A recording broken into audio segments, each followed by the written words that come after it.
Hi, I'm Sophia. I'm the director of Black Christmas. Hi, I'm Imogen Poots, and I'm in Black Christmas, which we're about to talk to you about. One of the things that I was really disappointed that we didn't get to do was take the Universal theme song and turn it into a Christmassy version of it. Oh, We ran out of time. Was that an option? Cooper, who works at Blumhouse and is an executive producer on this movie, Cooper Samuelson, really wanted that to happen, but my composers were too busy composing the score to... Idiots. I know. What a shame. So, I've actually forgotten how it starts. Ooh, yeah. Is it all coming back to you? Yes. This is so much nicer because I watched it on my laptop initially. Oh. Sorry. I was going to keep that from you and I just... Well, how spilled the beans. I didn't. Lily Donahue, who plays Marty, went to watch it for the first time at Blumhouse with her manager on a big screen. Oh my God. They really rolled out the red carpet for her. That's really... Forced you to watch it. Did they at least send you a new laptop when... No, nothing. Whose hands were they? Those were the extras who were from Dunedin, New Zealand, where we filmed this movie. It takes place in America, but because we were filming it during the summer and it takes place during the winter, we shot it in New Zealand. That's correct. What did you think of New Zealand? I loved shooting there. I thought it was really funny because obviously we took the production to New Zealand so that it'd be winter, but we had Sven with who was one of our special effects men with a massive pipe full of fake snow that he would just shoot across the set every morning. So we went all the way to New Zealand and there wasn't even any snow. Climate change. Just here a second ago. Shoot, I can't find it. You want to talk about Sydney? Oh, Sydney was everyone's favourite. This blonde woman in the plaid shirt, Sydney, we met her at a cafe in Dunedin, New Zealand. She's a true American. She was in Dunedin. But never really answered why she was in Dunedin. She was going to university at the University of Otago. Otago. But she hadn't started yet. She was just there for a few months working at a coffee shop, and I asked her if she'd be interested in being in a movie because we were in need of people with American accents. Oh, that's right. And I remember the day you met her, you just fell in love. I loved her outfit. I loved her hair. I objectified her. I called her a young Mary Stuart Masterson, I believe. She did. Yeah, yes. Lindsay gift. I thought she was... She had a very easy wonderful. quality on film, and she had never been an actor before. Some really cool New Zealand street casting. And Lindsay was... All these other actors are from New Zealand in the scene and were also incredible. And it must have been really fun this production was happening there for them. I hope because they it had was fun. like, well, yeah.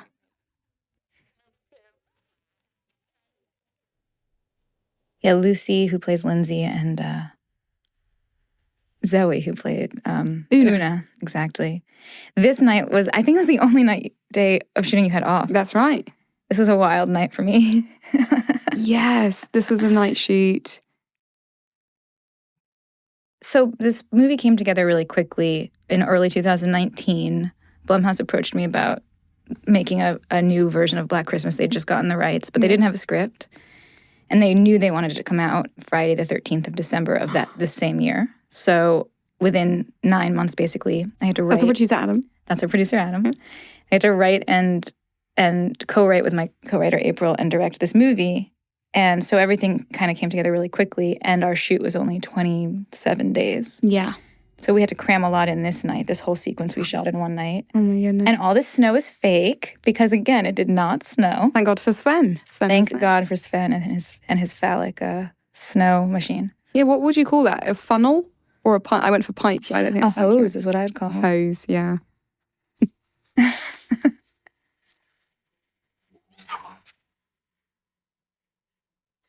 Adam filled in on and off camera for some Oh, yeah. characters, didn't he? Absolutely.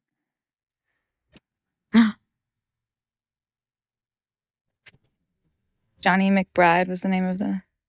Yeah, lovely Johnny, who was Black Mask. Yeah.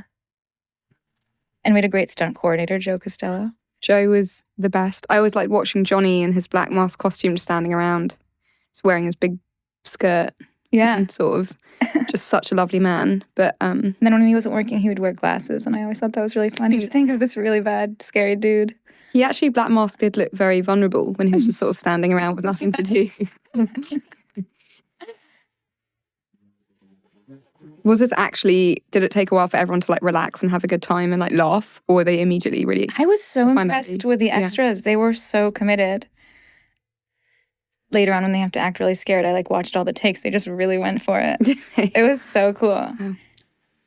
Wait, how was that snowman made? Real snow? That was real snow that they shipped in in a truck, Wow. and then they built the snow. That's insane. And I mean, I could probably spend this whole commentary talking about the various snow issues. Shipped in from where? America? Or where? Yeah, we got American snow for that one snowman. No.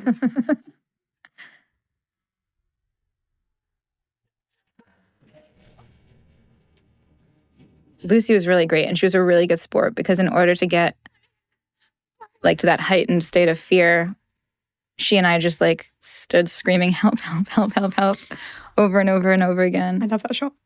Yeah. Oh, I love this shot too. And tell me if it makes you think of anything as it pulls out. Something I would know. I mean, what does it look like to you? Jesus Christ. Something else?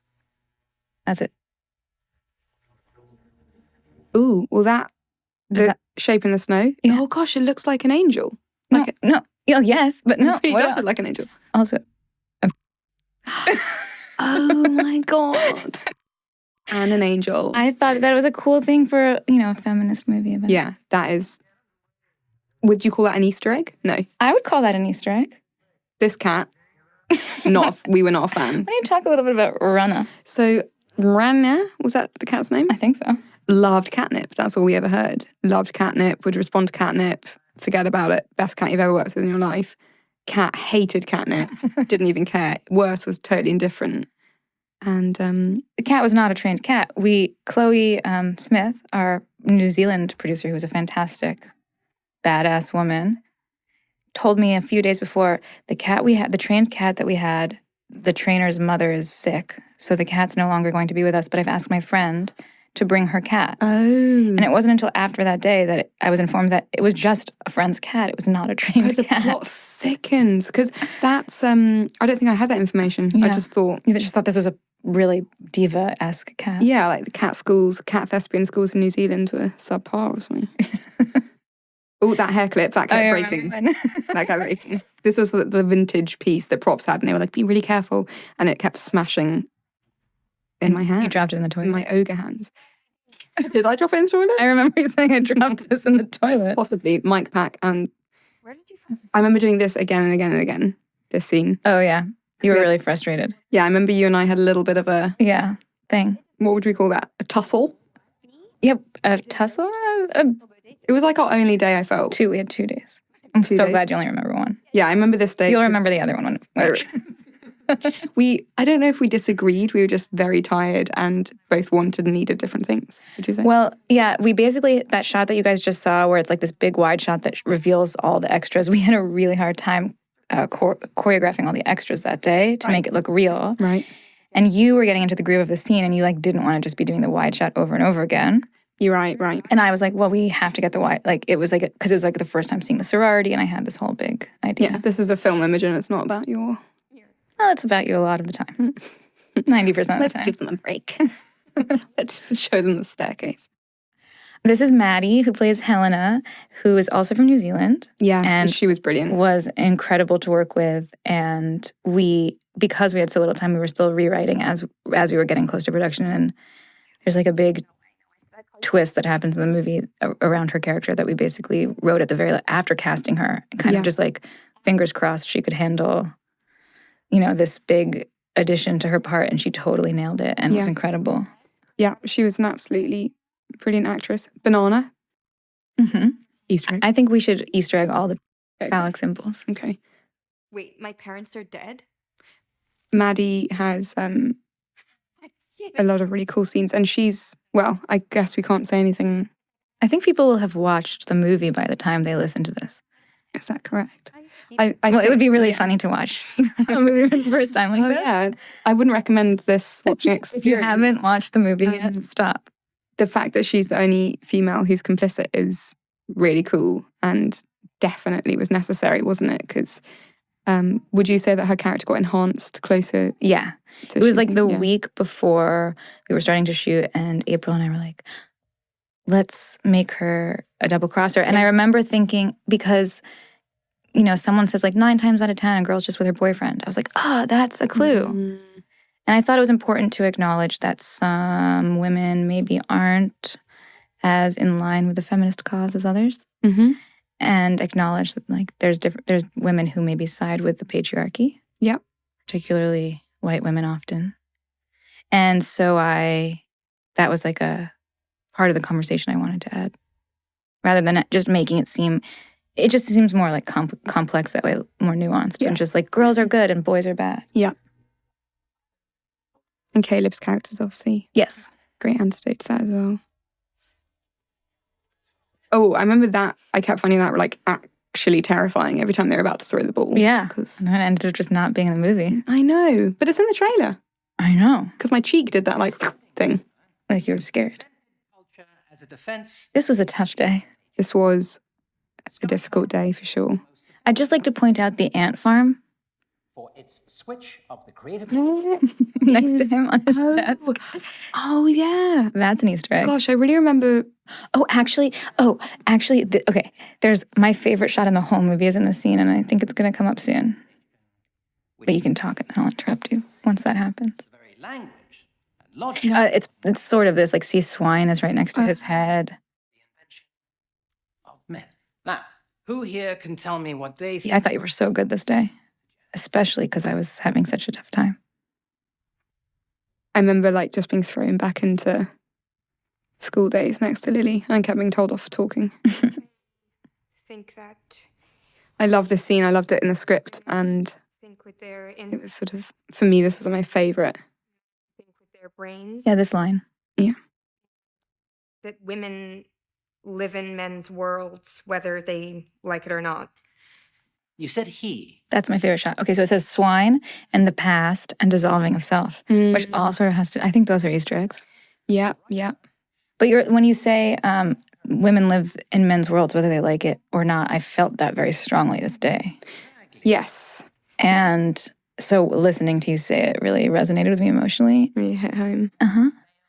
And it reminded me of why we were making this movie too. Well, it's a great line too, because it's also, it's a Gloria Steinem idea, isn't it? Where the patriarchy Male writers. is in us as well as around us. It's this thing that you got to kind of break down. This plot to secret away knowledge from you. There are no covert meetings. And this is really the crux of Men discuss how to bury women. what happens next, isn't it? With Elisa's character. It's a sort of catalyst for To study the proper classics. Yeah. asking for the syllabus to be changed, which is such a, I haven't sort of come across that highlighted in anything in films or, because that is really, really widespread. Yeah. Elise Shannon, Elise Shannon, great actress. great actress. Lily Donahue, Great actress. great actress. Yeah, it was super fun working with all these ladies. We had a good time. All of us in New Zealand. What did you do together? What do we do? I mean, I was sort of working every day, but we had lots of girly chats. And I'm older than these girls, so I thought I'd be wiser. I was not that. But yeah, we had some nice moments. I think you do something like this together, and to become sort of a close-knit group of friends can seem like a lot of pressure, but actually the more we relaxed into it, for better or worse, everybody became who they were in that group, and that was really interesting. Yeah. And some of our really long days and hard days, I think it was really beautiful to have that kind of solidarity. And then there are other times where I think we all felt, you can like be alone around each other, or I definitely like to sometimes withdraw, especially like during long shoots, and everyone has their own kind of different way of working. I think everyone was just sort of down with that. Work. Ooh, cool. I need coffee. Oh, this is our first day filming. Mm-hmm. I still don't understand why you We're all very fresh-faced here. Yeah. on me when all I did was ask why his name Yeah. I was really Yeah. nervous on the first day. You didn't seem it That's cool. at all. Do you remember the cool like Maori prayer we did it before the whole Oh shoot. my gosh, yes. And I was late to it and I felt absolutely mortified. But yeah, we what exactly was that? It was right before we started shooting To thank the land and spirits. Yeah. which was cool. And I think around that time we were like, wow, we should really be doing this in other parts of the world, aka America and the UK, just to sort of ground everyone. It was a really beautiful moment, and it really felt like everyone was there to like make a film and really take it so seriously. And I did feel there was great humanity amongst a lot of the people who worked on our film, and there was a tight-knit community there, wasn't there? Yeah. Based out of Auckland, I suppose. I loved the crew. Yeah. They were so nice. And the way Professor Gelson yelled at you. The food never got as good as it was this day. I'm not going to lie. That food was so The good. first day, yeah. It was like those Brussels sprouts that were really crunchy but delightful. Although the food was pretty good the whole time. Relatively. Yeah, the food was, but that day, hard to beat. I remember at the end of this day, we all sat down and we went through our highs and lows of the day, which I thought was incredible, but also quite exposing and revealing. And especially after a long day's work, it was cathartic to sort of say what you felt you'd missed or you'd fallen short or whatever. But we didn't keep that up, I think, purely because some days, I don't know. There were just so many clear lows. Yeah. No, I think it's hard to keep up. Very clever thing, though. It's hard to keep up. I mean, I did that a lot in Always Shine, but we lived together and we ate dinner together. So it was like easier to do it in person. Yeah. I remember you saying that when we were rehearsing for this film, how it was different for you to be kind of separated, and that beforehand you'd had a far more familial experience. And as you say, like living together, eating together, sort of far more kind of naked around each other in a way. And did you feel that this would have benefited from that, or do you think it benefited from No, I think this was the right vibe for boundaries? this movie. Yeah. This movie's just a little bit more, I don't know, mainstream for lack of a better word. Yeah. And so like a more structured, Conventional way of filmmaking. made sense. But I was, we did those improvs the week before. Yeah, we did. I want to say a week or 2 weeks. Yeah. I remember I was late to my first one because I sliced it with my finger. Oh yeah, that was rough. And I think you were going to be mad at me, but then you were like, She's bleeding. Yeah. I sliced my finger recently. It really hurts. Oh my gosh, it's the worst. I kept cutting my fingers accidentally throughout this film. I don't know what that was about. I tried to find some inner meaning, but there wasn't any. I mean, Oh, this day I was thrilled because I wasn't wearing the tight dress. Is he here? Did you see him? there's definitely a difference. I don't know. We shot the scenes in the frat bedrooms and the sorority house itself in a town called Oamaru, or outside of Oamaru. That's right. And the property was a school for wayward boys, a former school for wayward boys. That's right. The baddies. Do you think there was a historical spirit around? I think so. Simon Mead. Simon is from New Zealand. And who else is from New Zealand? The Ryan, who plays Brian. Yeah. Ben, who plays Phil. Yeah, all the lads. They were great. And there was actually a really great New Zealand casting director, Liz Mullane, who found all these people for me. And I got to go to Auckland for a day for callbacks and Wellington for a day. Oh, It's lovely. Sorry. great work. Sophomore sounds worried. Ooh, this was fun. Here's an Easter egg. Carrie Elwes is a young person. I love... Aren't all these paintings based on younger members of the crew? Not that one to the left, but the one you're looking at now. I think that's Adam Hendricks, our producer. I remember this day you were like, you have to keep making it slower. I know, it turned out I was wrong. And Oh, really? yeah. And it turns out something I learned from making this movie is someone walking down the hallway really, really slowly isn't scary. Also, you just fall asleep if you're watching it. Probably because it's like, get to the door. I don't understand. I thought in scary movies, like when I watch scary movies, it seems like they're walking slowly. Is there also something as well where it's like, rather than acting slow motion, you can always slow something down? But in my head, I was like, I'm going to act it slow motion. Because I Do my own sound. I gave you bad advice. But One of these was where... so this, do you know, is the reshoot. Oh, no, I didn't.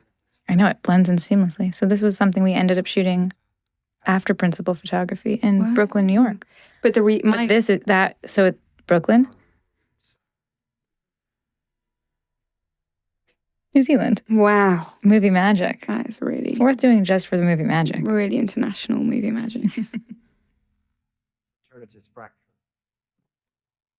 Do you remember like trying to figure out the black goo? Were you like part of that? Or I would have these meetings in my production office beforehand where we'd have like tubs. Sven, again, special effects master, What a dream. would bring us all these different tubs of goo.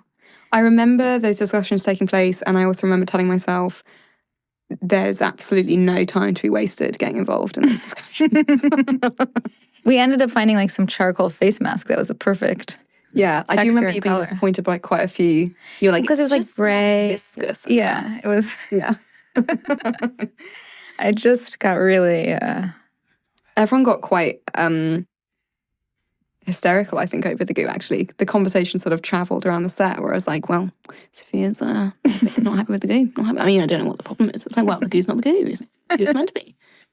There was one wonderful person in the art department was fantastic. But do you remember Sophie from Pops? Yes.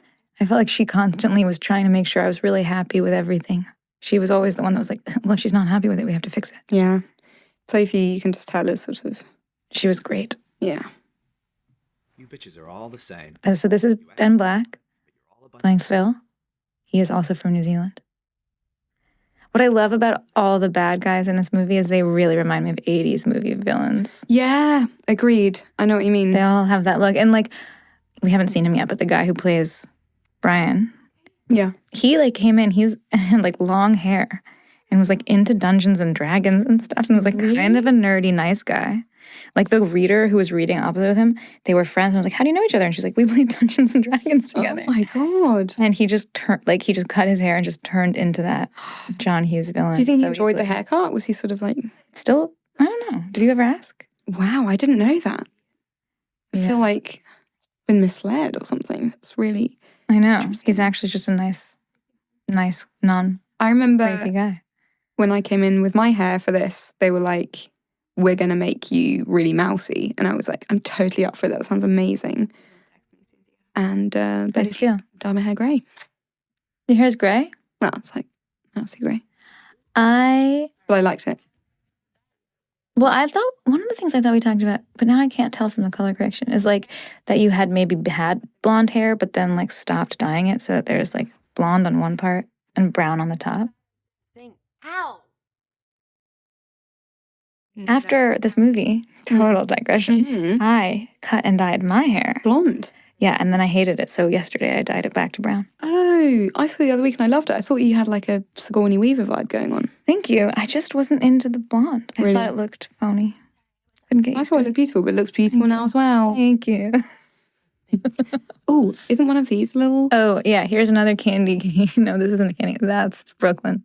That's Brooklyn. And the pom-pom, it was all about the pom-pom's positioning. I remember they kept coming in and I was like, wow, this is... Because it had to match the last Yeah. shot. So that's New Zealand, that's Brooklyn. Wow.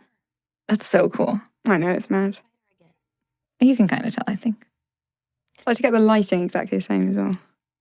Sorry, it's a bit of a boring comment, but I'm actually impressed by that. The dad comment. And now, the girls from Mu Kappa! This Oh my was gosh. really fun. Okay, so let's talk about how you guys came up with this dance. So we had dance rehearsals organised for us in Dunedin, and we had a really wonderful instructor to begin with, but I felt like her vibe was more backing dancer in a Britney music video, less girls who come together as a troupe and like come up with their own unique dance moves. So then we had you come in. Well, first she choreographed this crazy dance where you guys were like grinding, yeah, doing the worm, doing splits in these tiny little dresses. like pelvic thrusts. Yeah. And I watched it and I went back to her and I was like, that's a little too much. Let's do something more basic. Yeah. But why I love you is still maintaining total politeness. You went over and you were just like, no, no, no, no, no, no. No, this is completely wrong. But I really admired that because with films like this, you don't have a lot of time. And the way that you went about it was we changed it that day and we got cracking on the new version. And then I don't know, it came together in a way where when we came to filming it, it was in us and it was very ingrained and it was really like fun rather than what's that move, what's that move, what's that move. we did quite a few rehearsals for this. You did a lot of rehearsals for it, and then I texted you guys every night being like, please rehearse your dance moves for 10 minutes tonight. Yeah, and I think we did it a couple times. I think you did. Yeah. No, you guys were really good. I remember looking in the mirror during the rehearsals, just like horrified because I was wearing like these overalls and I had like this big mustardy sweater on, and all the other girls just looked so chic and so talented. And I was I'm sure they all felt the same way as you, though. Riley. Ricky Lindholm, who's a wonderful comedian / songwriter, wrote the lyrics to the song. Ho, ho, ho. I didn't know. Yes, up in the frat house. Click, click, click. You slip me a roofie and then you're dead.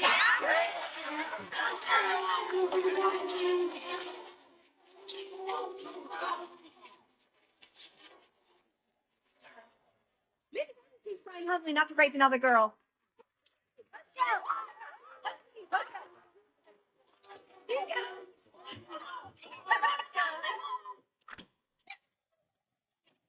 This was freezing cold. This was really, really, really Didn't cold. you had a disease on your feet? Yeah, I saw the medic frequently, didn't I? I got like a frostbite. Yeah. Yeah. It's Riley, right? Yeah. That was really good. But I think that was from the fake snow because it melted. Right. I was going to say, in like shaving spite of how foam. cold it was, this is still fake snow. And Caleb was amazing. I loved this scene, actually. This was like our first time doing a scene that was fun. Yes. It was a release, wasn't it? It was so nice. And everyone was so good and cheerful in it. Caleb and I's favourite thing to do in order to warm up together for the scene was to try and climb stairs without bending your knees. Well, that's fun. Yeah, it was really fun. Can you do it? Yeah, but he was better because his legs were longer. Oh, yeah. Actually, it depends on how wide the staircase was. Oh, but yeah. I don't even know how you would do that. I remember the note I gave you guys on the beginning of the scene was like, nobody wait for anyone else's lines. Just say all of your lines in order. And that was really fun to watch. Yes. Because how is Swift breaking the ampersand? I love that line. It's very funny. See you next yeet. So I think we're all good. Okay, let's go. Yeah, it was a really lovely scene and all of us together. It was nice. This was the last day of shooting. Oh, The last scene of shooting. And we were so rushed because they didn't want to do overtime. And so Maddie ended up only getting something like one take of every single shot we had to do. Wow. And like was perfect every time. It was so cool. I was so lucky that she was able to do that. Yeah, because drunk acting is a fine line, isn't it? And she's really subtle and great. I've got one. Why is Santa Claus scared? Genuinely one of Caleb's jokes? Or was this one that you... No, Caleb did some research for the role and came up with a bunch of bad Christmas jokes. I feel like everyone was a hit. Another one that I really had hoped we could find a way to have was, why was Frosty the Snowman digging through the box of carrots? Christmas Santa? Because he was picking his nose. Oh my God, that's really good. That is, I'm like impressed by that. That's really good. Yeah, he did great work. Your joke got cut out of the movie if you want to tell it now. I don't remember what my joke was. The 3 gardens. Why does Santa have 3 gardens? Oh, so he can ho, ho, ho? Yeah. Why did it get cut out of the movie? Just time. People wanted to get to the murders. It just takes me a while to figure out how to... Caleb is such a good actor, too. He's got such an ease about him. Yeah. He was genuinely just charming. I feel like we've been talking every time Brittany's gone on screen and we haven't even acknowledged Brittany O'Grady, who plays Jessie. Oh, yeah. Well, next time Brittany's up. We'll just talk about her for a really long time because she's awesome. It's a good shot. It's a good shot. This house was empty before we got there, and Mark Robbins, who's the production designer, filled it up. It had been filled with dead flies. It was and bird amazing. poop. And then The detail, though, that went into it was Yeah. really gorgeous.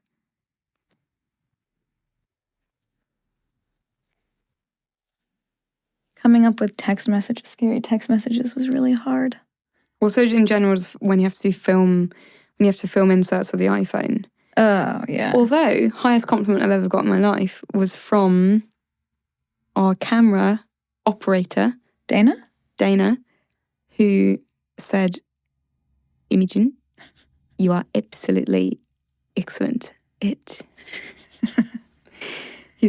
was like, you're really good. You're really good at doing phone inserts. And I was like, thank you, Dana. That's really cool. Yeah. So I threw in acting, and now I just You are the hand model for all the other actors. Dana was cool. Watching him operate the Steadicam was cool because he moved like a dancer.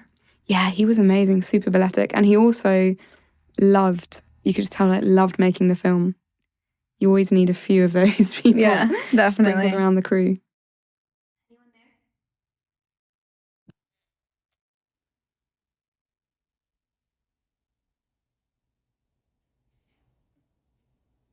Mm.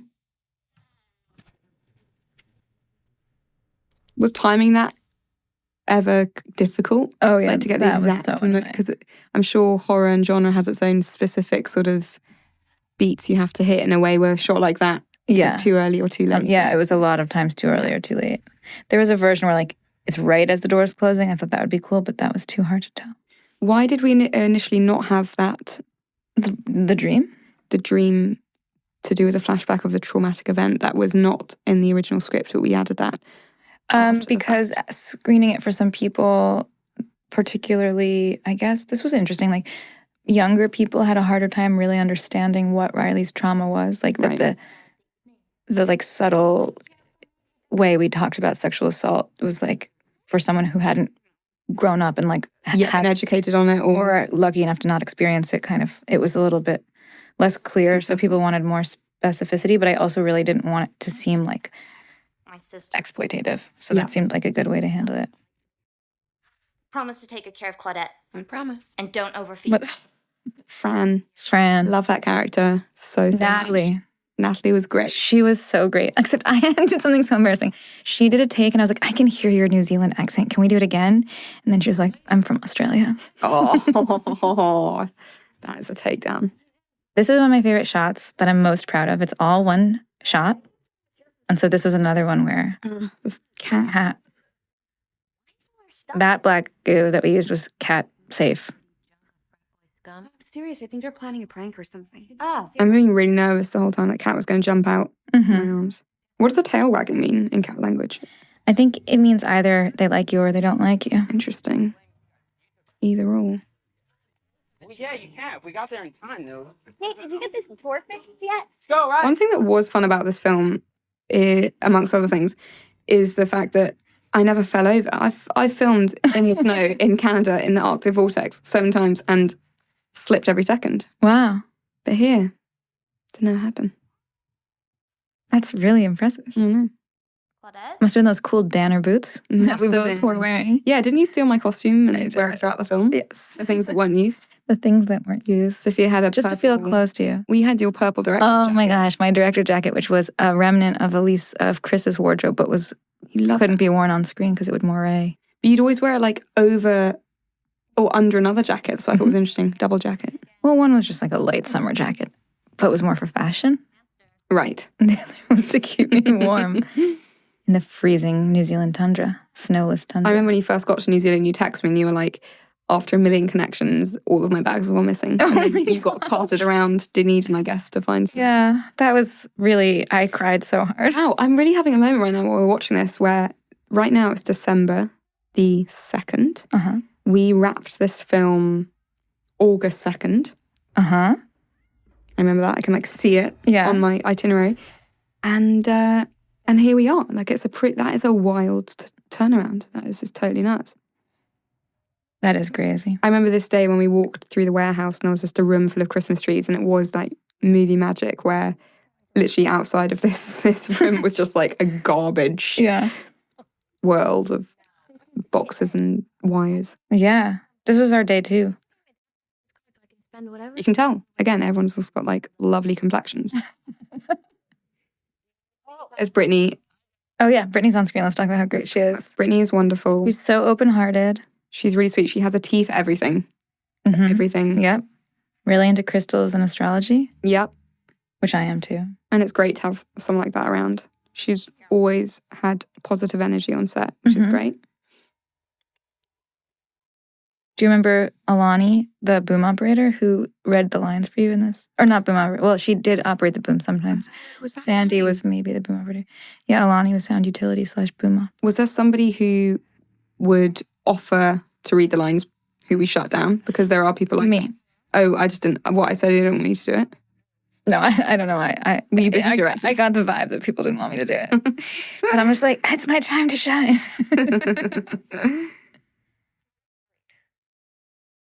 Well, I'm not there right now, but I can check as soon as. Wow, eyeballs.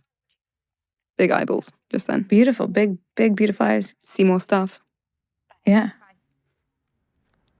Larry, my husband, every time we drive by a billboard, one thing he just laughs about is how everyone's wearing an infinity scarf because that's all they sold in New Zealand. Oh, no way.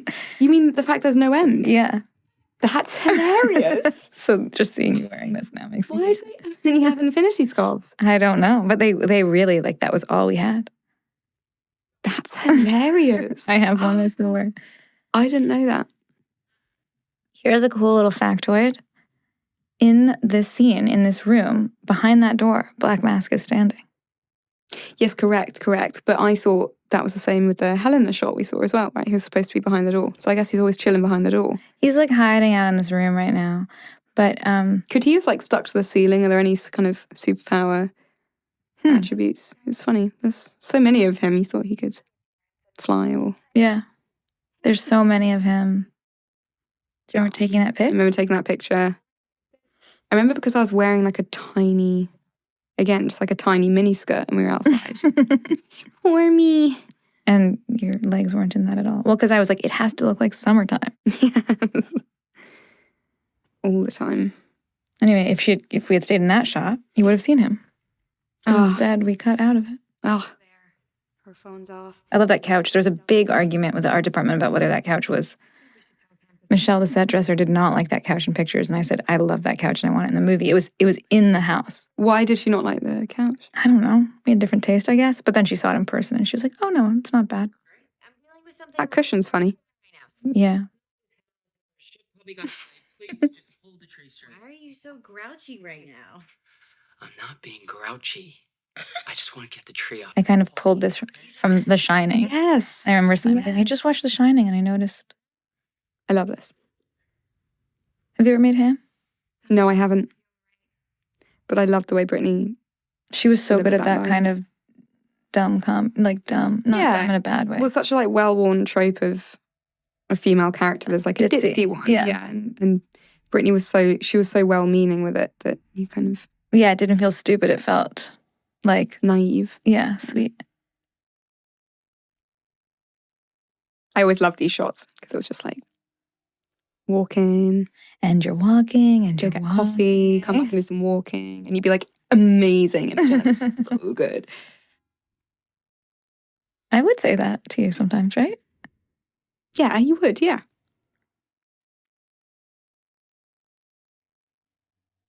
But it's not hard to stop walking. You'd be surprised. I've seen some really bad walking in my day. Really? Yeah. Walking without a purpose. Look at how purposeful that walk is. I like that walk. Phallic. Riley. Hey. Hey. What are you doing here? Hello to you too. Are you gonna watch the Are you gonna watch the movie on Thursday? The premiere? Bad jokes later. It'd be interesting with an audience. Are you gonna? I think so. How many times in 1 week do you think you could watch this movie? Maybe just once. No. I don't have social media. I'm freaked out by all the privacy. Do you like watching yourself? I wouldn't say like. It depends on the film. This is interesting because we literally just finished it, so it's still quite fresh in my memory. So I think that makes it more difficult because you're turning over the soil about other things to do with it. But actually, when you've had sort of a good year post-wrap, it's kind of new information again. Right. Like, I remember this so vividly. This was just a couple months ago. Isn't that weird? But it does feel, you've worked since then, right? Yeah. It's weird. He was It's great. also really weird. This is Mark. He's a real actor, but he's also a real campus security guard at University of Otago. One of the things that always trips me out with my friends who are in my movies is like, I've been just thinking about you and staring at you for the past however many months. Yeah. And you've like become other characters and done all these other things. Yes, I think that's a massive difference, isn't it, with being a director and solely kind of a filmmaker in that sense, and then being an actor, because we can sort of just flip from one thing to the other, and you do stay with a project years before you get it made, then you get it made, and it's often like 21 days, right? Yeah. And then I suppose for you, this is the fastest turnaround you've had. Yeah, but sure. it's But still. 7 days. I was working 7 days a week to get it finished. Not that I'm complaining. It was really fun. Yeah. But it was just like every single day, just thinking. Yeah, it's huge. It's a huge. We had a great editor who you met when we were doing reshoots, Jeff Betancourt. He's fantastic. Yeah. He came on after Ben Bodwin, who's also a great editor who was in New Zealand with us. And then he went on to edit another Blumhouse movie. Oh. Nice. The reason we added the sandwich to the scene was because when Mark auditioned for the role of Gil, he brought in a sandwich and was eating it. And I thought it was so funny that I decided to include it in the actual move. Those are Jeff Betancourt's hands, our editor. Oh my gosh. I also remember asking him Mark to have this facial hair, and I think he thought he was so skeezy with it. He really didn't like the mustache.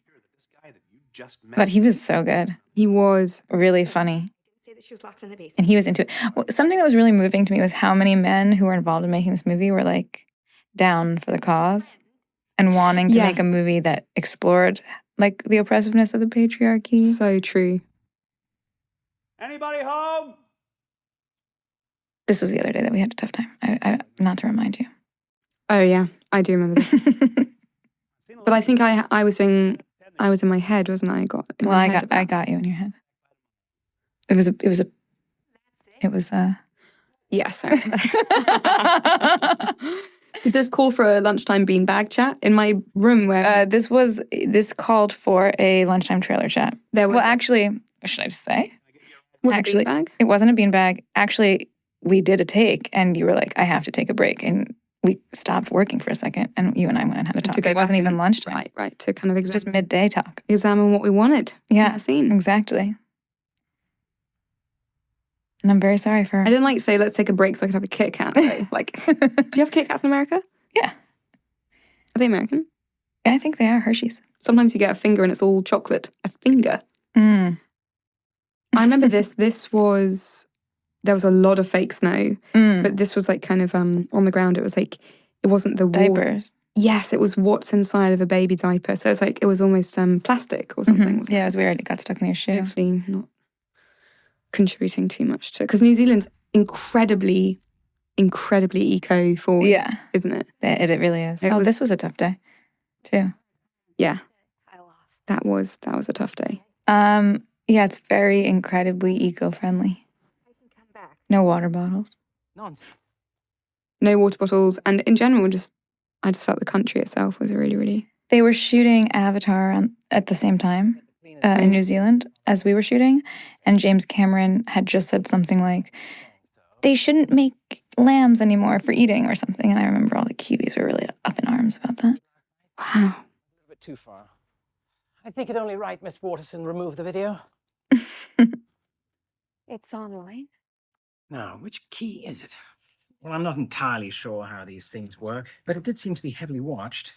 30,000 views or something. Did you feel, when we were in New Zealand, did you feel any specific sort of attitude, feels like quite a strong word, but being an American making a film in New Zealand, I guess it was you and Mark and then Adam, our producer, who were like the key American players. Yeah. Did you feel any specific sort of, did you get into any chats with them about? Sometimes I felt like some people were like, why are you filming a movie here? It's not snowing. And I think because this is a, relatively low budget movie. And so I think they're used to American productions coming in and spending like tens of millions. Yeah. And so I think that they weren't used to doing like things in the low budget way, Yeah. on an American movie. And so I think that sometimes they're just like, we don't understand why you're here. Like, this Right. is like, because I think a lot of times productions come for the tax credit. Yeah. And you have to spend a certain amount for the tax credit. I see. And, but no, I felt like everyone was really nice about it. And I think that's because of Chloe, our line producer, because everyone really respected her and she showed us. She was amazing. So she's worked with Jane Campion a number of times, hasn't she? And then she did the original Xena Warrior Princess series. Thank you very much. Very exciting. Babe, can you? I loved the kitchen, but I was always devastated that it wasn't a real kitchen when we were in there. I know. And there were certain snacks that were there for the entirety of the shoot. And I think like the final week I just tucked into like some sort of weird chocolate ball from like mid-17th century. I loved shooting the scene. This was like our one of the very few purely acting days without like stunts and murders. Yes, it was always so nice those days where you knew you weren't going to get sticky, like sticky blood, sticky glue. Yeah. Goo. Yeah. And this we like, tried to shoot it as, Mark Schwartzbart, the cinematographer, and I have like worked together before. So we have our little, Why the ant? the way we described, like this was like, loose like Cassavetes style versus like versus our Altman like Zoom style. That's my favorite shot of the film. But it's still to come. So this moment we had to come up with, you need to have your sweater off to match the continuity of the next. Imogen really wanted to wear this sweater for a lot of this day of the movie, but then needed to take her sweater off. Imogen wanted to wear the sweater because it was so cold outside. Oh, there she is, taking off the sweater. And when we decided on the costume, we made a promise. You were like, I promise I will take it off in the scene and I won't complain about having to take off. Because I was like, what happens on the day that we're doing the scene? And you're like, it doesn't feel natural to take my sweater off. And you're like, I promise I won't say that. I remember that costume fitting because I also didn't want to wear a bra. But I was told I had to probably wear a bra. This was an awkward moment for all of us, I think. It was you, we all me, felt like we didn't want Jandra, the costume designer who's incredible. Yeah. None of us, we were just doing what the... But then I think Jandra was clever where she was like, it's going to be chilly. Better wear the bra. Same as, do you remember when I wanted to wear a white t-shirt? Yeah. What a silly idea was that? In the end, she was right. She was right. Also, running around without a bra? I don't know. Bouncy? I guess that's what they were thinking. Have they met me? A big part of what was great about this location was that there was an attic. So many of the places we looked at in New Zealand didn't have attics. Attics aren't a thing there. What was there instead of the attics? It just... Nothing. It was very confusing to me. Sometimes I wondered if I was an American, so they were just telling me things like, we don't eat snacks in New Zealand. Oh yeah, there weren't very many snacks at all. We don't do that. So he thinks that he can. I started bringing my own snacks. That was smart. Yeah. Do you remember when I found out you were working out? Oh yeah, I'd go for a little bike ride in the morning. You were really upset by them. You thought we were all in it together. You had someone had said something to you at the rank party. Yeah. The second AD told me I got fat. I think you were proud of that information. I'm not. Still have not lost weight and I'm pretty depressed every day. Really? I've started to just feel joyous. Well, one thing, I'm trying to feel like as a woman I'm allowed to take up space, and part of that is not feeling like I have to be so skinny. Do Christmas lights expire? This is another one of I'm always proud of scenes that happen in one shot. Oh, yes. How many are there in the film? Shots? One shot. How many shots? I think there's just two. This one and then one where you bring down Claudette. Me to sing your dumb song. My song. That was my song? So Brittany was actually Brittany's character is out of the film relatively soon. Mm-hmm. But Brittany was there for the whole shoot, wasn't she? So she must have had a lot of time in New Zealand. I think she did. I imagine a lot of sightseeing took place. Yeah. Actually, next we were in Otomaru. That was it, wasn't it? Otomatata. Yeah. Yeah, that is what it was.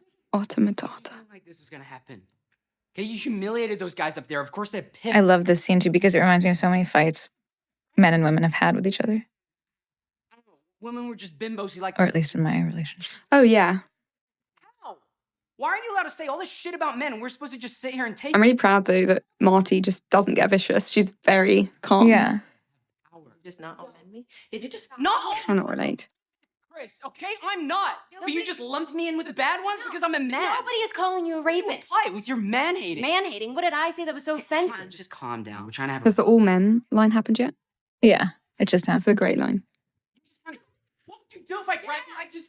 Get out! You know what? You need to The leave. second I have Leave! This is okay. So when we had to make it PG-13, one of the things, well, not when we had to, but when we decided to make it PG-13, one of the things we had to do was trim this fight because they said a lot. And that made me sad because the way the fight escalated and how bad it got felt so real. How many curse words can you have? You can only have one non-sexual. Where's that? We don't even have one. Oh, not even one. Not even one. Didn't need it? Beg for mercy? In hindsight, I wish we had done one that I'm thinking about now. Why don't you come down here, bite my ass, and make me a panini on my mom's press? Oh my. I remember this shot because it was something to do with getting the timing right. And there were a lot of elements that went into it. Yeah. And I remember it took quite a long time, didn't it, for us to find... I think we got one or two that were perfect. We only had the ability to shoot it twice. So we had to get the timing of everything perfect and like the way... And so that lamp had an explosive device in it. So there was also a safety issue. That's right. But I remember this being really intense when we were all in this room together. Yeah. This was a couple days filming in that room, I think, yeah. I knew Helena was... Where does Black Mask get his gloves from? No, we don't know that. Those leather gloves? Kmart. Really? Mm. Wow. No, probably Brooks Brothers, right? Yeah, for sure. I met someone the other day. I met this guy anyway, and I was like, wow, you look like... He looked like somebody from Brooks Brothers, and then he was like, I actually modeled for Brooks Brothers once. That's a non-story, but it's quite extraordinary how Brooks Brothers models really do love Brooks Brothers. To stay with her and tend her wound. Riley, we need a phone. We need to call the cops and warn all the other girls to stay away from the house. I remember Lily was so nervous to do this kind of acting, like to act like she was hurt or about to die or anything, and she was so good at it. Why? I think she just never really done it before, maybe, or felt like there were like it was high pressure, high stakes. Mm. And I was like so proud of her.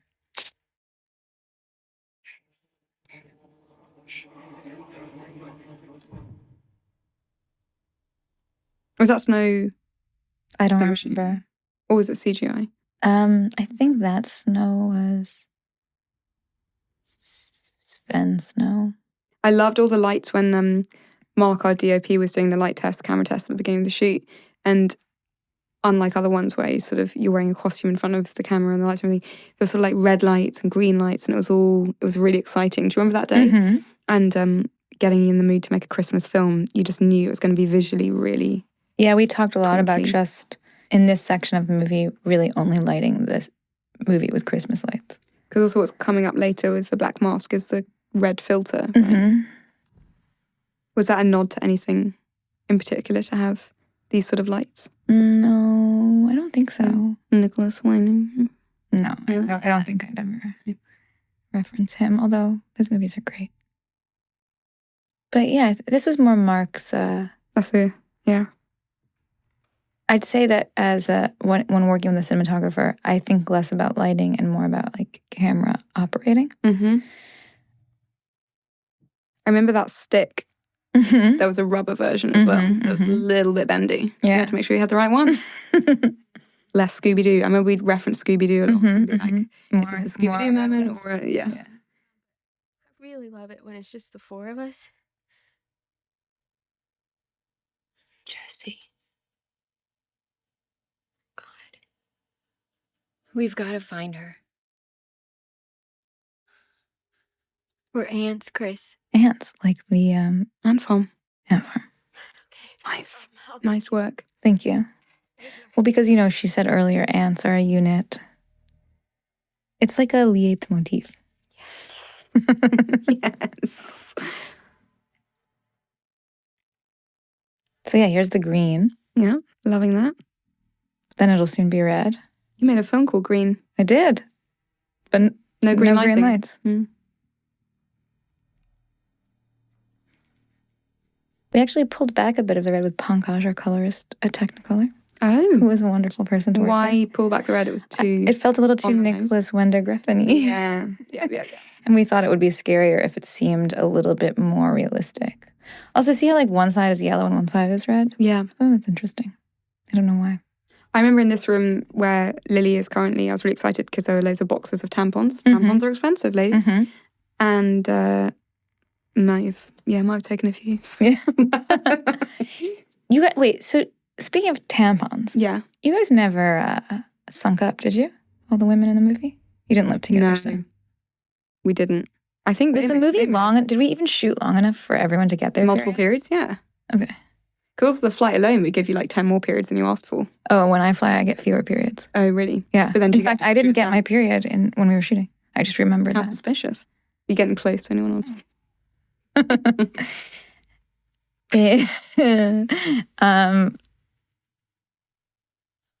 No, but there was enough blood on set anyway. Yeah. Hey. Oh, Steph, the makeup supervisor? Or head person? Yeah. He worked really hard on that mirror in the eyeball thing. Steph was great. You got really close to him. Yeah. Do you still talk to him? We still talk. He was an amazing person because we had these prosthetics on Riley's cheeks, which is coming up when Black Masker cuts her face. And they were a nightmare to get off because they would take about 50 minutes at the end of each day. The life of an actor. To soak them off. And so sometimes we'd have a little whiskey together and chat about the day. Yeah. He was good. He was a very calm person.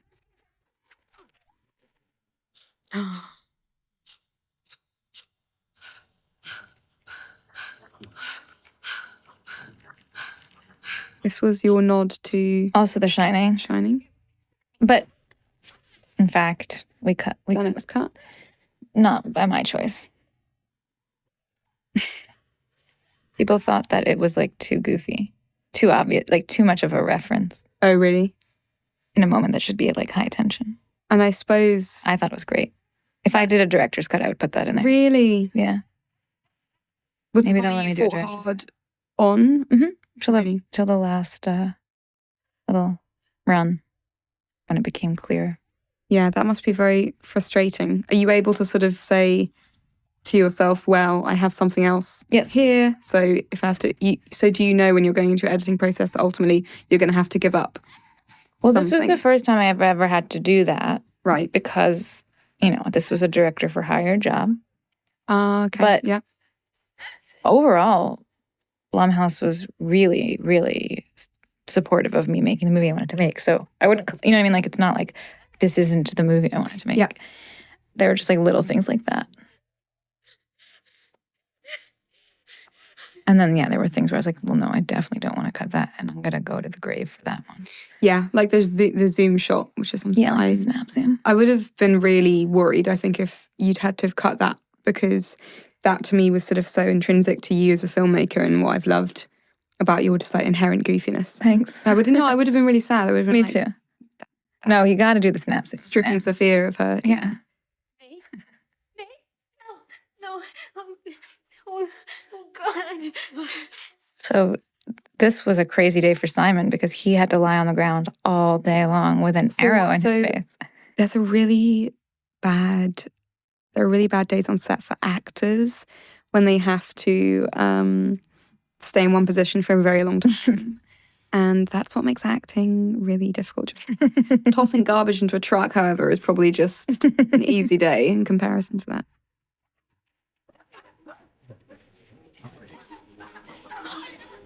You guys are so good at acting scared.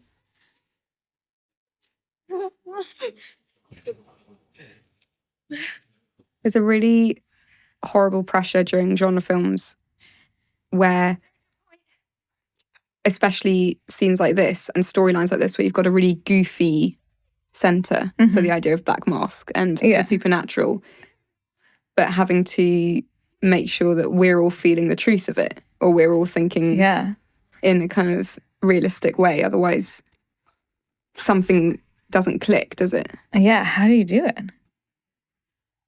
try and avoid the Scooby-Doo impulse to be like, you want to get involved with the kind of goof of it all. Yeah. And the kitschness, but actually, so there's a lot of pressure because you're like, well, you want to make sure that that it's a horrendous situation, but, inside you're like, it's kind of silly. Every time you said cut, it was just like, it's a bit silly.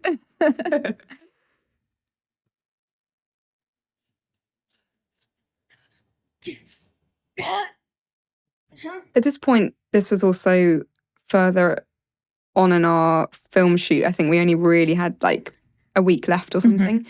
And I do remember really finding it hard with Lily's character to watch what she was going through. Like, it was really hurtful and really, really upsetting. Because at this point, we'd all got to know each other really, really well. And then when she sort of stood up for the other girls, it was just, you were kind of so proud. It was kind of beautiful how interchangeable things started to get at this point.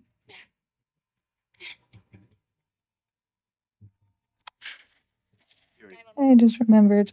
I was giving him the lines in this one. No way. Over the phone. Interesting. That's a New Zealand car with the drivers on the wrong side. Really lovely siren as opposed to where we live, which is like, oh, you don't live in New York anymore. Oh, they're kind of like...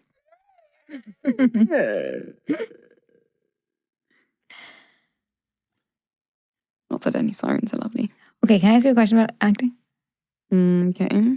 When you're acting scared like this, yeah, are you feeling scared, or is it more of a technical exercise of like breathing and do you know what I mean? Or are you like in that moment, I think I'd be amping myself up to like be feeling scared. Mm-hmm. So I'd imagine, like, I guess you get into a zone where anything could happen. Yeah, but it's sort of like you can. I think a lot of the days during the filming of this, like anyone can speed up their heart rate. Mm-hmm. I think it was to do with that. I don't know if technical can always fly with scenes of this nature. Especially because we were shooting so quick as well. Right. You want to kind of just remain in the frenzy, don't you? Yeah. I would often feel at the end of these days really confused. Like by the end of the shoot, I definitely started to feel quite unhinged. Yeah, I think so.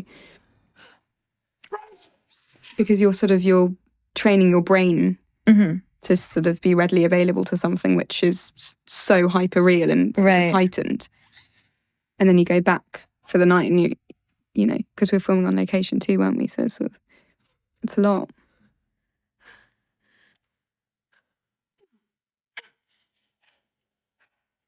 Why isn't it blood?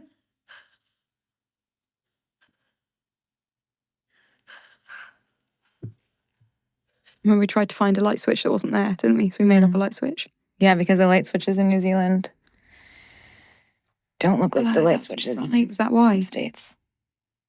I've seen him before. This is Brooklyn. He's a DKO player. Do you remember this kid from Brooklyn? Yeah, I do. We'll be part of the Deke Army. You do? Brooklyn. Riley, we have to go to the cops. I'm gonna go get Nate's keys and you meet me by the door. Okay? It's funny, I'm like watching this for the first time since we finished the color and sound, and I'm noticing all these mistakes. Oh. That hopefully no one else will notice. Exactly. Well, you can go on the IMDb page for it and write it in the little... all the trivia. Yeah. Oh, red dress. Yeah, so the red dress, which is wrapped in a plastic bag, is a callback to the original Black Christmas of 1974. Right.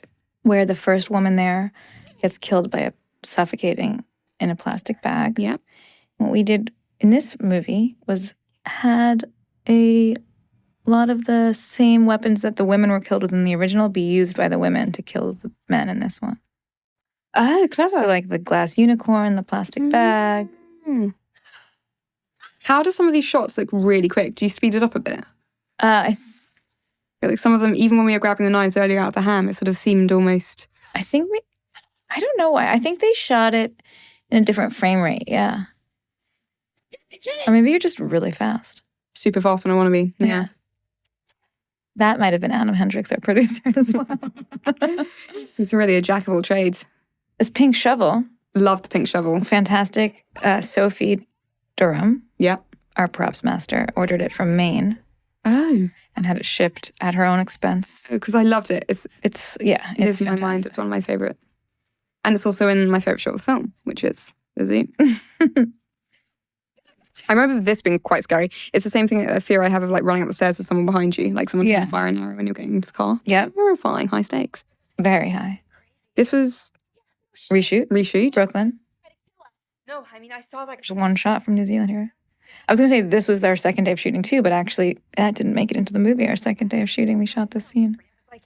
But before you had shot any of the other stuff, it was a crazy thing to schedule that day. That's right. So it's good we went back to it. Yeah. Controversial question.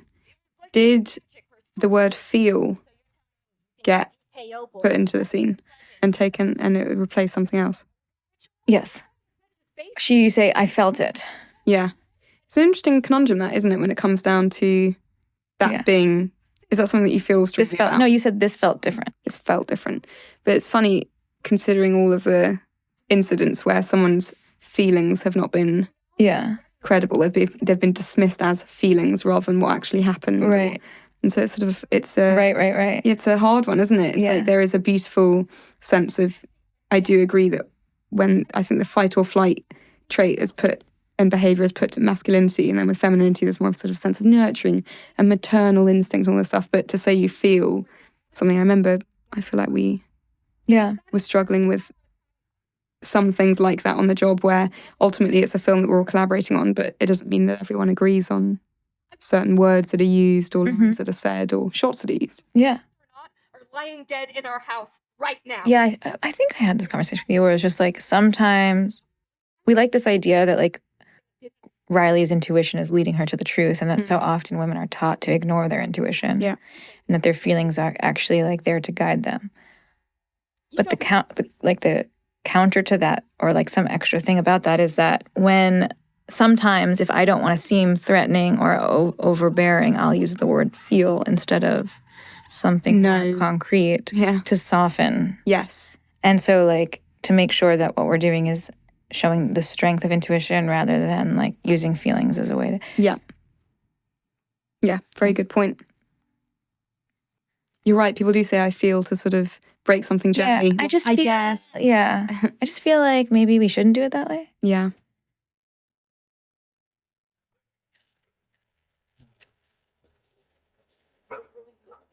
That is fake falling snow. I like this. It feels like a Western face-off. Riley? I thought you said a gay Western face-off, and I was like, nice. Whoa, what? No. Riley. Hey, Riley, what? Hey, can I help you? What do you need from me?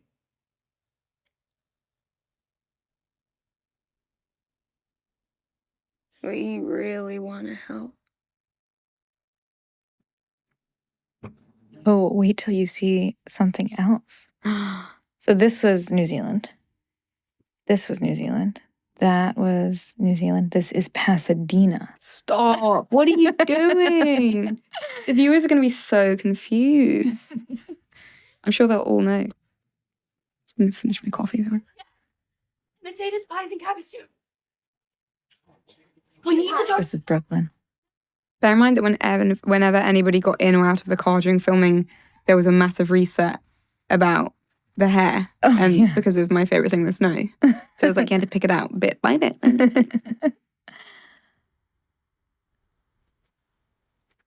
This was a chilly night. This was a night where Sophia may or may not have forgotten to say cut. I was standing by the window. Do you remember? No. When? It was like a really chilly night, and I remember we were doing a scene, and I guess you'd all like, you're like, cut, whatever, and you're probably having a cup of tea, a cup of soup, like having a chat, like checking your phone. Yeah. But no camera person told you it was time to go? No heads up on that one. When? Like this moment I'm looking in the window. And I think it was Andrew, who's one of our set runners, who came over. He was our AD, right? Our third AD. Yeah. And he was like, oh yeah, I think the cut. I always remember that, and I was like... Oh, wow. I had no idea until this day. You ruined my mixer! This right here, you're saying? This was an insert, wasn't it? Yeah, this moment here, yeah. Wow. That looks really fun, what Caleb's doing. Yeah, it seemed like he was having fun when he was doing it. Oh, hey guys. How's it? Infinity scarf. He's got one as well. Is his one an infinity scarf? I can't tell.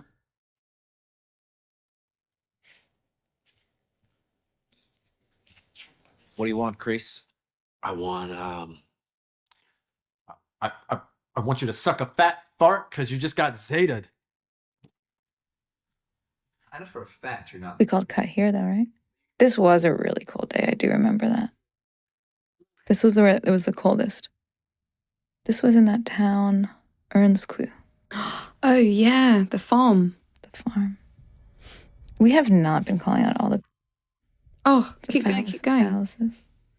I'd say all the men in robes. I'd say the infinity scarf is like an infinity, which is our duty to break that cycle. Yeah, exactly. All right, we're getting Glycerin so on the close neck. to your favorite shot. Okay, it's my favorite shot coming up. It's mine too. Yeah. I remember you showed it to me afterwards. It's like the conformist. I love that shot. Bertolucci.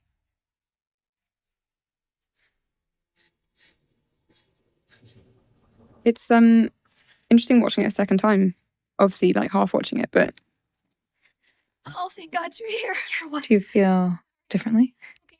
I feel like there's a lot more light to it in a lighter way than when I first saw it. It also is, Like, for example, like fun light? fun, like in the sense of watching it with you. I hadn't had that experience before. I was watching it by myself, and like even in that sense, not really totally zoning in on certain things, so I didn't want to. But watching with you, watching with a friend, watching with like someone who you can sort of like laugh at things, and it's definitely, as you say, it's just a lot more fun than sort of genre. I think. Yeah, I think that there's a playfulness to it. Yeah, it's such a ridiculous scenario. Exactly. But like in a way that I think is fun and kind of campy in a good way. Yeah, and a great way to sort of have a message told that way through that device. Imagine a world where you're no longer sitting in the corner. You're sitting on the throne. This is the big don't. Helena's a double crosser. This was a great. We shot this. See, everything from now until they leave this house, we shot in 4 days. So it was one scene that we shot in 4 days. That I do remember. And some of this was some really hard stuff to shoot. Yeah. But some of it was really, really fun. I think this was Carrie's first day. Yeah, it was. And also, like, for that paddle thing that they were doing, I remember trying to get all the extras to do it and just like marching in front of them, being like, Fraternitas, Fraternitas. Yeah, like, one of my screaming at favorite them. things about working with you is how when push comes to shove or when there's just simply not enough time, you'll just get there and do it yourself and like act it out. But your portrayal of the moment is always like 10 times as big and extreme. So it's like normally you being like, and then you'd be like, when actually what you want is like a gentle scream. So good. Often I look around and you're just like on the ground, like rolling around, like showing the guys how to do it. Yeah, I was just like yelling at them to get it together. And then like some people were really not committing. And I was just like, we don't have to. I remember a day where there were two that's cut out of the movie. extras who were cut out of the film because they weren't getting involved enough with the thrusting of the lower area. Yeah. As our AD said. Yeah, that's right. Fondle your breasts. Yeah, they wouldn't get involved, would they? I know. You went down and told them what for, but still weren't into it. It was really very simple. A hazing ritual, if you will. We read the incantation. I just think this is the funniest thing. I really hope other people do too. All we had to do was name the women who had stepped out of line, and these boys took care of the rest. Conscientious objectors like Lindsay. Against Professor. This is a little Scooby-Doo-ish, like the recap at the end. Yes. Was this in the script or was this for? No, we kind of added a bit of explanation just to clarify things. Refused to be compliant. Is that a frustrating thing to have to do? No, I didn't mind. No, I was so grateful we had the opportunity to reshoot things and work things out, because especially when you write something in 2 or 3 months, like, you don't have time to. Yeah. You're kind of, like the Helena twist that we came up with a week before shooting, like a lot of this stuff, I think if we'd had more time to develop the story and the script, we would have come to it. Yeah. But since we didn't, I'm glad we had the opportunity. Like, the original people who were behind the mask was a totally different thing. Was it also, when you did wrap up the process, literally, of filming, did you feel differently as a filmmaker, drastically differently, and in what way to when you wrapped Always Shine and Green and... Yeah, I felt drastically differently. Yeah. I felt more, like, professionally accomplished and less emotionally, like... Sacred. Yeah. Yeah. Like, I didn't feel like I'd gone through any sort of emotional catharsis or growth, but I felt like I'd really proven to myself that I could direct to a bigger command a movie. set. Yeah. Yeah. That I was able to do that. Yeah. So it was just as satisfying, but just in a different way. Totally. Still creating problems, huh, right? And this was really fun. Like, all this stuff, shooting, having 2-3 cameras to work with, doing stunts. It was, like, really fun to just try that out. And Yeah. It's time to decide. he was Chewing so good gum. at this. Yeah, chewing gum was his choice. Fantastic, brilliant choice. Are you gonna bow to the king when I say bow? It's interesting how that imagery is so dark, so haunting. A black mask coming towards you just through, like, age-old mythology of sort of, like, death and what death looks like. And Oh, yeah. Oh, an anecdote I didn't tell is about the mask. We had a really hard time figuring out what the mask should be. And again, very close to the shoot, I found a thing called a scold's bridle, which was this iron mask that husbands would put on nagging wives. And I oh my gosh. showed it to Steph, who was designing the mask, and I said, I want to make a mask that is a riff on that, and this idea of, like, a tool to silence women. Just like these guys are tools to silence women. Wow, that's fascinating. He'll do worse than that to you. Your body, your choice. I love that line. Thanks. Your body, your choice.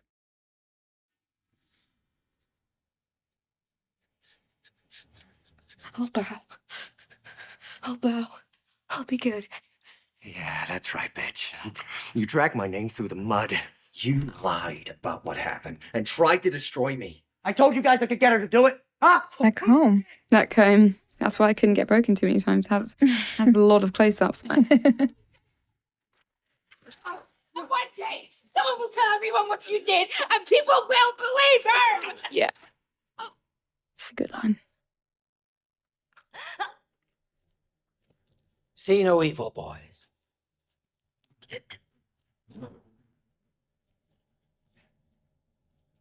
Now Caleb's been brainwashed. He's struggling against it. That's what the shaking is all about. Absolutely.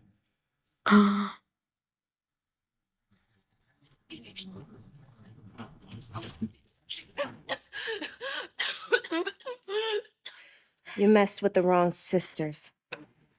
Amazing. Snap zoom. Trailer shot.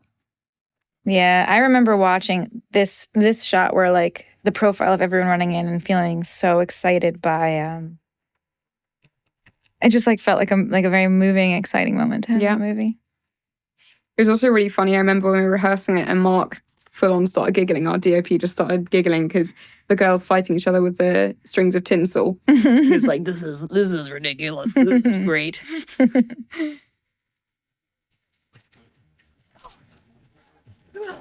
Brooklyn, right? Oh, No. But you on the ground, you and Brian on the ground is Brooklyn.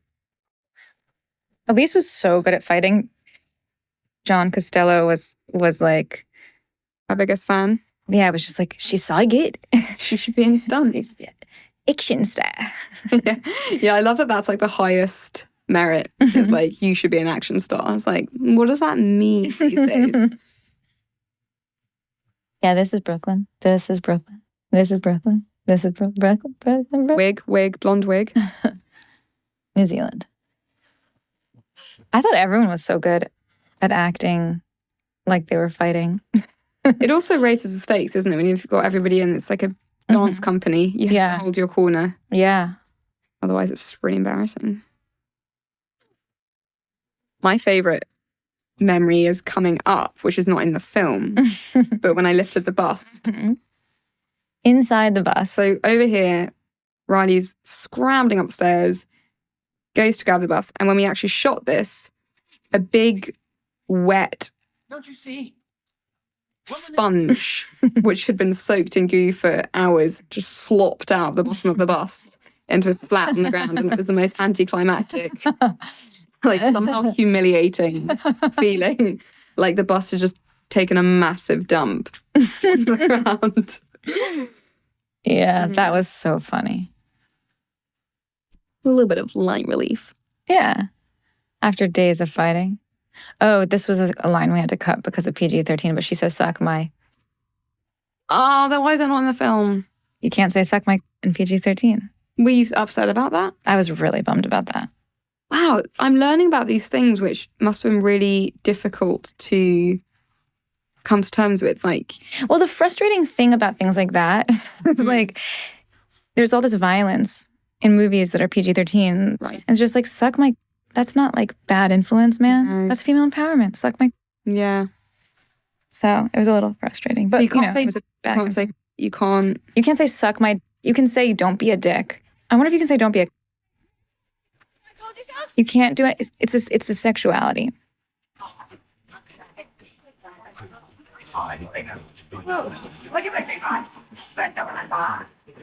I'm so sorry. Hey, that wasn't me. They did some magic shit. Sorry. Do you remember trying to put the paddles in? It was harder than you'd think. There are some things where, as an actor, you just fail miserably at like. Look, ants. Oh.